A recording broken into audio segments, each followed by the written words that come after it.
My name is Derek DeLuz, and I'm here today to talk to you about technology and human interaction. We all know that technology is a wonderful thing. It creates jobs, it boosts the economy, and it's helped businesses run more efficiently and effectively, as well as helped in the medical field and the advancement and for cures and research regarding cancer and medicine in general. And on another standpoint, TVs, laptops, phones, and tablets have all advanced as well. And we have seen them rapidly rise within the past few years at a rate that we have never even expected before. But amongst all the advancements around us, the real question is, how does technology help us advance as humans from a personality standpoint? And I say that because one of the biggest issues and concerns today regarding technology is that it is diminishing the communication skills that we have and the basic communication skills that we grew up with. And that goes for the workplace environment, school environment, as well as the generation below us. And the first thing I want to talk to you about today is our generation and technology. Our basic communication skills are diminishing rapidly on a day-to-day basis. Why? Because we choose to text and message people instead of meeting up with them in person. When was the last time you had a genuine connection with someone and had a great conversation and laughed until you were in tears?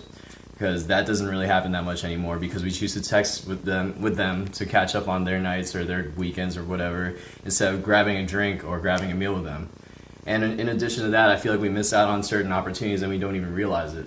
For example, if I had an issue with my professor, I could choose one of two things. I can email him, or I could go to his office hours and develop an interpersonal relationship and show my face and maybe have a good conversation with him, which could mean a letter of recommendation to another school or for work or wherever I'm trying to go in life.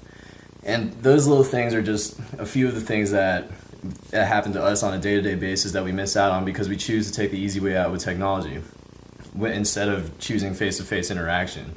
In addition, we choose to spend hours on Facebook, Instagram, Twitter, Snapchat, all that type of stuff, and we are engulfed within the internet, which I believe has created a great sense of isolation and depression amongst the society today. And speaking of apps, which brings me to my next point, I believe that cell phones have redefined the whole college experience as a whole. And when I say that, I mean that we, in the classroom and everywhere you go in the campus environment, you always see someone on some type of technology, whether it be a laptop, a cell phone, or they're texting in class, or they're using something technology related.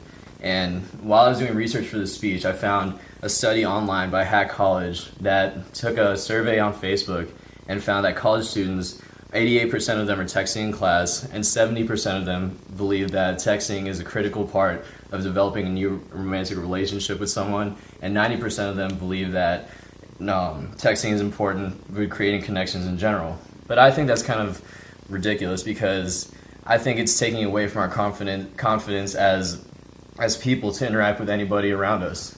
And the fact that people think that texting is important like that, like the people that you interact with around you could translate to how you react at a networking event with people that could be important for your future. So the fact that we rely on technology so much leads me to my next point, which is addiction. And honestly, technology in the modern life is a paradox because it's a double-edged sword. It's a double-edged sword because it allows us to do so much, but then it's also a curse because it allows us to do so much. And what I mean by that is that the fact that we can do so much for it, using it disconnects us from the rest of the world around us. And that could mean a conversation at the dinner table, or a conversation with your kids, or maybe having to answer an email at a dance recital or a soccer game, and maybe you might miss out on a goal or the favorite part of their song.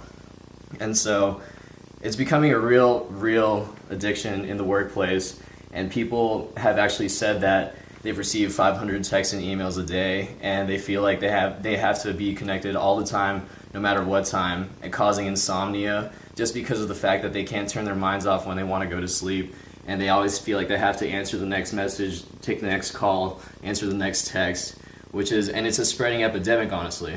But there are solutions to this, and one of the solutions was actually implied by a CEO of a company called PBD Worldwide Fulfillment Services by a man named Scott Doctor.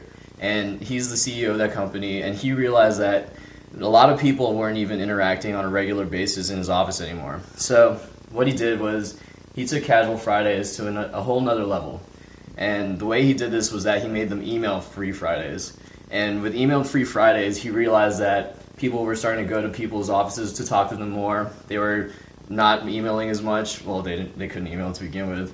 But within a year of doing that on Casual Fridays, he realized that there was an 80% reduction in unnecessary emails and unnecessary CCing in general.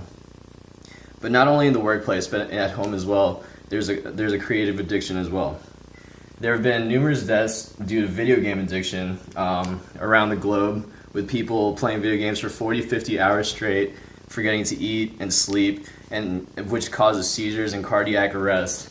And not only that, but it's come to the point where parents have even forgotten to feed their children because of video game addiction.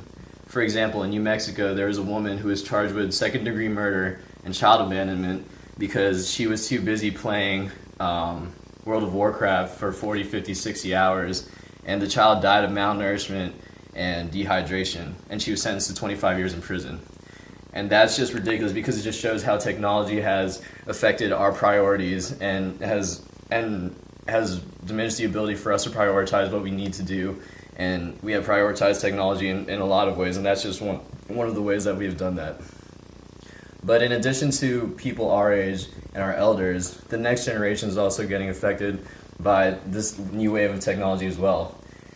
And when you think of the youth, 10 to 20 years ago, childhoods were defined by playing outside, playing sports, hanging out with kids in the neighborhood, making up imaginary games with imaginary rules. But today, that has totally been almost extinguished, you could say, because according to a Kaiser Foundation study that was recently put into place, it showed that 7.5 hours a day were being put into entertainment technology by elementary school age children. And 75% of those children have TVs in their own rooms. And the fact that they have so much technology at their fingertips is challenging their creativity and imagination. And they're not really thinking for themselves and making up stuff on their own because they can just Google it or play the latest game or enjoy the latest app. And what in turn happens is that it also slows down their physical development because the advancing technology has led to sleep disorders, ADHD, learning disabilities, and has actually cut into the 4 critical components of successful child development and healthy child development, which are movement, touch, human interaction, and exposure to nature. And almost no children are getting all 4 of those anymore just because of the fact that they're staying inside, using their TVs, cell phones, tablets, iPads, whatever you want to say. And the fact of the matter is that parents are increasingly resorting to providing their children with the newest TV or the newest iPod, newest device that they want because that's what all kids want nowadays for Christmas or their birthdays or whatever you want to say. But to sum it all up, modern technology has affected every facet of our lives, both in great ways and not so great ways, as I've pointed out tonight. But it's up to us, I believe it's up to us to determine how much we really need them and how we can utilize them to help us and not hurt us. Maybe you can spend a day without using your cell phone and see what that's like. I've tried it once before and it was a pretty liberating feeling, honestly. You get some time alone with your thoughts. You get to talk to people without having to check your phone every 2 seconds or every 30 minutes or whatever you want to say. Or instead of starting a group text one day with your friends, you can ask them all to go out for a drink or a meal and catch up that way and talk about what you need to talk about that way.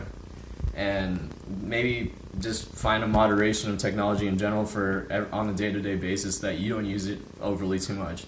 But no matter what you do, I just want you to think of this question: do I own my devices or are my devices owning me? Thank you.